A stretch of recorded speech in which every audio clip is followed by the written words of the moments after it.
Janet acknowledges her father, Joseph, has his own brand of tough love, incredibly tough love. She remembers the one time he hit her, but this was far more than a spanking. My father only whipped me once, though, because I know people are wondering, oh, okay, okay, you do tell a story, Janet, that you were wet. You had gotten out of the bathtub. And I was wet. He whipped me with a belt, and so it left welts all over my body, yeah. I was very, very young. I can't even remember what I did or if I deserved it. But my father, that was the only time my father had ever touched me.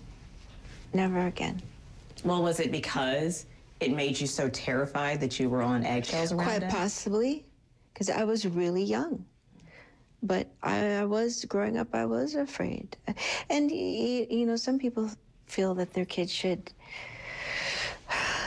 fear their parents a little bit, you know, just to know who's running the show here. But that was a whole different beast. Yeah. That was a whole different thing. And I didn't have the relationship with my father that I wish I had.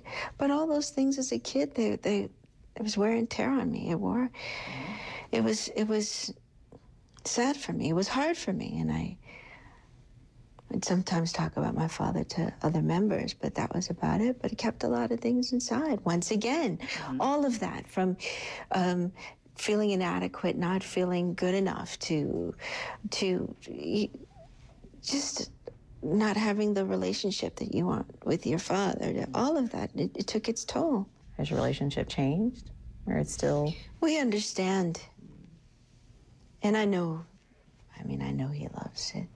I know he loves his children. I think he just had a very different way of showing it, which I feel because of how he was raised in his childhood.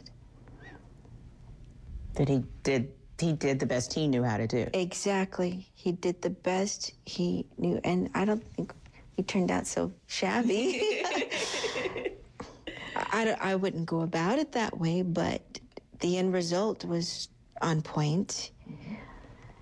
But it was difficult for a kid, for me. We reached out to Joe Jackson about claims made in the book. He has not responded. Janet's mom, Catherine, is a devout Jehovah's Witness and says she was also raised in that faith, but eventually took a different path to her own faith. For me, it's having just a one-on-one relationship with God. As a kid, we all studied and went to the Kingdom Hall. And then when we turned of age, my mother let us, for the most part, really venture out. So some of us still are. Some of us are Muslims. Some of us are Catholic. Some of us, just the one-on-one relationship with God. And that's where I am. And whether it's reading a book over here and taking from that Buddhism, whatever it may be, something that really resonates with me and making it a part of my life, that's what I've always done. Have you ever been to therapy? I have, once again, someone who wishes to remain anonymous that I speak with. Still to this day. We've been together for a long, long time. Okay. But the point is you have someone to talk to. Yes, that's the point, is having. And that's what you're telling. You have to talk to someone about it. It's painful. It's very painful, and the only way that you're going to change that and get through it is by talking to someone. When did you start to figure it out? When did you start to realize that your relationship with food and the way you view yourself wasn't healthy? When did you start to push forward to start to pull it together?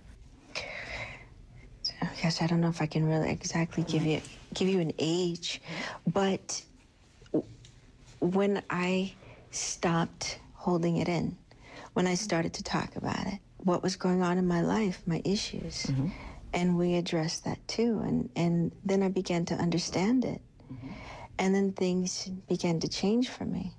That's when my life changed, when I let all that I had held in all those years, that I had kept to myself, except for speaking to my dogs about it and speaking to God about it. And I did that at a really young age, talking to God all the time. And it really began to change for me, and for me to truly understand it when I opened up, just let it out. And it was very cathartic, very therapeutic for me. And that's what changed my life. So I wrote this book in hopes that I could help a kid, help an adult, change their life, so that they could see if they do internalize, if they do hold things in and don't speak about their issues that are troubling them. Mm-hmm. You know, it manifests itself and it can become very, very ugly. I mean, it comes out one way or another. Eventually it does. And you've got to deal with that moment. And I was never the one that was like a drug user or a drinker or anything like that. Mm-hmm. And mine did it in a different way. Coming up, Janet tells us about her failed first marriage and if she'll ever take a trip down the aisle again. Plus, moving on after Michael's death. You said in the book that you have not been able to watch. This is it. No, I haven't. I still haven't. You're watching Janet Jackson, the HLN interview.